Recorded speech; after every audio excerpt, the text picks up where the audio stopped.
साथियों नमस्कार। पराग सिंघल आगरा से। परिचय उन सदस्यों के लिए, उन मित्रों के लिए जो पहली बार मेरा वीडियो देखेंगे और सब्सक्राइब करेंगे।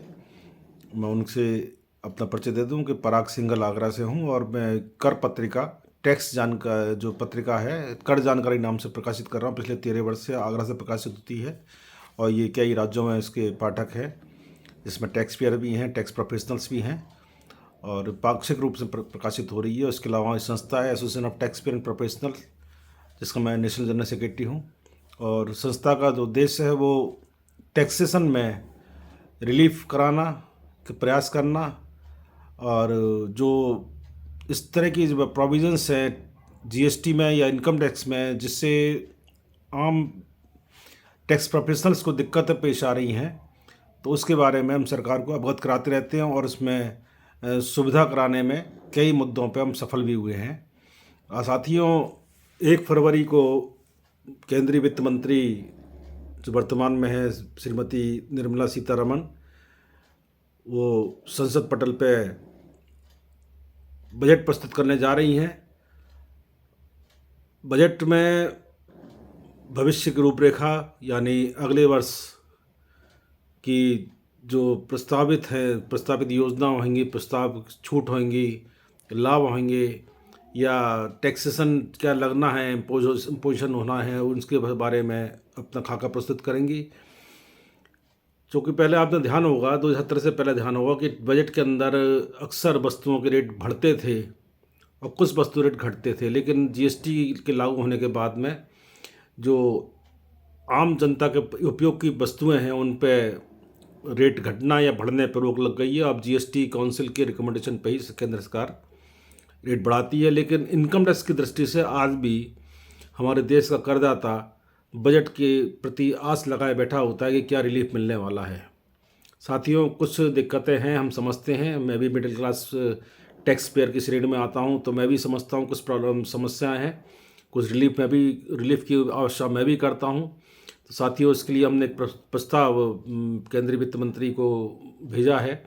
मैं आपको उसको एक जिस्ट में आपको प्रस्तुत कर रहा हूं, लेकिन समझने के लिए और आपके समर्थन के लिए मैं अनुरोध करूंगा कि पूरा वीडियो देखेंगे तो आप मेरे बातों को, भावना को समझेंगे।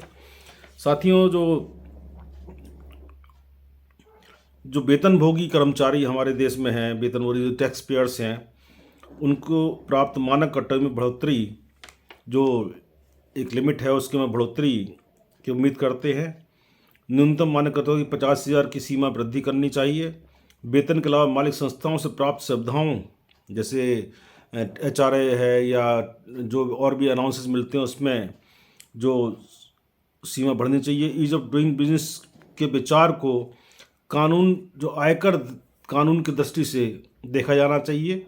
कोई अब देश ईज ऑफ डूइंग बिजनेस की पॉलिसी पे आगे बढ़ रहा है। आम एवं मध्यम आयकरदाता की दृष्टि से कर मुक्त धनराशि सीमा बिना किसी शर्त के 5 लाख तक टैक्स फ्री किए जाने की आशा हम करते हैं। अभी 5 लाख तक की कर योग्य आय पे सेक्शन 87A के तहत टैक्स रिबेट मिल रही है, लेकिन अगर 5,01,000 हो जाती है तो उसकी लिमिट 2.5 लाख रह जाती है और जो 2.5 लाख को हटा करके फिर टैक्सेशन लागू हो जाता है, जो करीबन 12,500 पड़ता है। तो हम उम्मीद करते हैं, हमने जो सुझाव दिया है कि इसको 5 लाख रुपये डायरेक्ट कर देना चाहिए उसके ऊपर जो है। ऐसे मामले में कर मुक्त धन सीमा से अधिक आय पर नियमानुसार कर देयता अदायगी होगी। कर मुक्त धनराशि सीमा 2.5 लाख एवं वरिष्ठ नागरिकों के मामले में 3 लाख प्रभावी है। इस समय जो सीनियर सिटीजन उसके मामले में 3 लाख रुपये छूट है। हम लोग जैसे मैं सीनियर सिटीजन में आता हूँ, मैं 3 लाख रुपये छूट है मुझे। आपको ध्यान होगा 2020 के बजट में वित्त मंत्री ने टैक्स स्लैब के दरों में 15 लाख तक के आय तक सशर्त कमी की थी। कंडीशनल रिबेट दिया था 15 लाख तक की इनकम पे। आयकर छूटों में कटौतियों का लाभ घटित स्लैब दरें अपनाने पर अनुमन नहीं है। पुराने स्लैब दर खर्च और छूट कटौती के साथ 2.5 लाख रुपये एवं वरिष्ठ नागरिकों के मामले 3 लाख रुपये टैक्स फ्री है। 2.5 लाख 1 से 5 लाख तक 5%, 5 लाख से 10 लाख तक 20%, 10 लाख से अधिक आय पर 30% कर देता है। 2.5 लाख तक एवं वरिष्ठ नागरिक के मामले में 3 लाख आय शून्य है। वैकल्पिक आय मध्यम वर्गीय आयकर दाता के नजरिए से कर मुक्त धनराशि सीमा बिना किसी शर्त के 5 लाख तक की कर मुक्त होनी चाहिए। अभी 5 लाख कर योग्य आय पर धारा 87A के तहत टैक्स रिबेट अनुमन्य है, कोई टैक्स अदा नहीं करना है। 5 लाख से अधिक धनराशि होने पर सेक्शन 87A के तहत कर की रिबेट समाप्त हो जाती है। जैसे मैंने बताया आपको, ऐसे मामले में कर मुक्त धनराशि सीमा से अधिक आय पर नियमानुसार भुगतान करना होता है।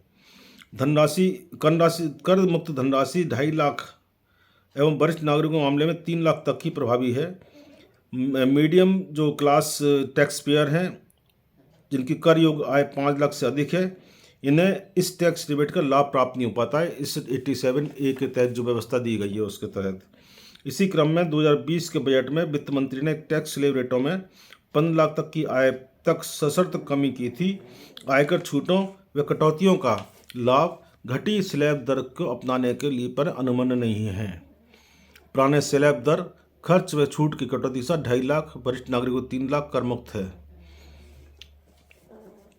इससे एक चीज़ और है कि शर्त ये कहती है कि टैक्स पेयर सेक्शन 115BAC के तहत 15 लाख तक की आय पर घटे हुए स्लैब की दर लाभ अपनाना चाहता है तो उसको आयकर कानूनों व नियमों के तहत अनुमन्य समस्त छूटें एवं समस्त कुल आय से कटौतियों का लाभ अनुमन्य नहीं होगा।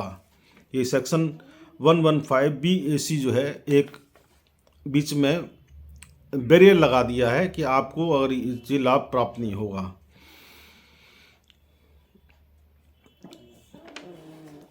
जैसे छूट मिलती है, सेक्शन 80C बहुत ही लोकप्रिय सेक्शन है, जो सकल आय की कुल कटौती सीमा 1.5 लाख तक से बढ़ाकर 5 लाख की जानी चाहिए। आवासीय होम लोन पर ऋण पर ब्याज की छूट 2 लाख रुपए तक होनी चाहिए। रेजिडेंशियल होम लोन की संपूर्ण ब्याज के भुगतान की छूट प्राप्त होनी चाहिए। जो हम होम लोन लेते हैं उस पर जब ब्याज की देता है उस पर जो लिमिट रखी हुई है वो टोटल एग्जेम्प्टेड होनी चाहिए, हमारी मांग रखी गई है। सेक्शन 80D के तहत मेडिक्लेम की अधिकतम राशि सीमा को समाप्त करना होगा, क्यों आजकल देख रहे हैं कि कोरोना भी देश में बहुत 2 साल प्रभावित रहा, अभी भी कोरोना डर बना रहता है। और चूँकि पॉल्यूशन का कह लो, ग्लोबल वार्मिंग कह लो, हर प्रत्येक नागरिक कम या ज़्यादा मेडिकली फिटनेस की तरह से नहीं है, तो उसके लिए भी जो मेडिक्लेम है उसको पूरी तरह एग्जाम्प्ट करना चाहिए। क्योंकि आप देख रहे हैं कि चाहे बीमारी गंभीर हो चाहे हल्की हो, मेडिकल खर्चा बहुत ज़्यादा बढ़ गया है। मेडिक्लेम धनराशि बीमा अधिक राशि का कराना पड़ता है। नौकरी पेशा व्यक्तियों के मामले में सेक्शन 10 ब्रैकेट में 13A के तहत HRA की छूट वास्तविक भुगतान जो किए किराए की धनराशि पर अनुमन्य किया जाना चाहिए। HRA जो कंपनी हमें देती है, लेकिन जो हम एक्चुअल पेमेंट कर रहे हैं उसकी छूट हमें मिलनी चाहिए। उन्हें अपने आवास किराया भुगतान की छूट सेक्शन 80GG के तहत अधिकतम 60,000 रुपये तक लागू है। इस छूट को भी वास्तविक जो एक्चुअल रेजिडेंशियल रेंट भुगतान पर आधारित करना चाहिए। गंभीर बीमारियों के चिकित्सा खर्च के मामले में करदाता व उसके आश्रित परिजनों के इलाज की खर्च की छूट विभिन्न धाराओं में नियम एवं शर्तों के तहत सीमित हो गई है। इस मामले में चिकित्सा खर्च की छूट वास्तविक खर्च की गई धनराशि पर अनुमान होनी चाहिए। जो मेडिकल जो हम ट्रीटमेंट लेते हैं, चाहे हॉस्पिटल लें चाहे डॉक्टर से लें, दवाइयाँ महंगी हैं। प्रधानमंत्री औषधि जो केंद्र हैं उसमें दवाई भले सस्ती हैं, लेकिन कुछ हमें दवाइयाँ बहुत ही महंगी लेनी पड़ रही हैं, तो वो उसकी भी हमें छूट मिलनी चाहिए। ऐसे बहुत सी इनकम टैक्स में ऐसी व्यवस्थाएं हैं जो पनिशमेंट और हरेसमेंट के ऊपर निर्भर है, क्योंकि हमारा इनकम टैक्स कानून 62 ईयर्स ओल्ड है। तो और ये भी बात वास्तविक है कि देश के करदाता की संख्या बहुत कम है जनसंख्या के आप सापेक्ष में, तो सरकार से हम जो हमने पत्र लिखा है उसमें पुनः इस बात को हमने अनुरोध किया है कि minimum penalty, minimum punishment, minimum harassment हो और मैक्सिमम प्रोडक्शन हो, मैक्सिमम प्रमोशन हो और सुरक्षा की गारंटी दे इनकम टैक्स प्रणाली। ये हमारी हमने डिमांड करी है। आप मेरी बात से कितने सहमत होंगे ये मैं नहीं कह सकता, लेकिन विचार करिएगा ज़रूर मेरी बातों पर। मैंने जो माननीय वित्त मंत्री को पत्र भेजा है, जो आपके सामने बिंदु रखे हैं, अवश्य विचार करिएगा और मुझे अपना समर्थन दीजिएगा। और मैं इसके साथ ही अगली वीडियो में जीएसटी की जो पेनल्टीज़ का प्रोविज़न सेक्शन 73, 74, 122, 129 एक्सेट्रा से जो सेक्शन है उस पर मैं आपको अपने विचार रखूँगा। इसके साथ ही नमस्कार, जय भारती, जय हिंद।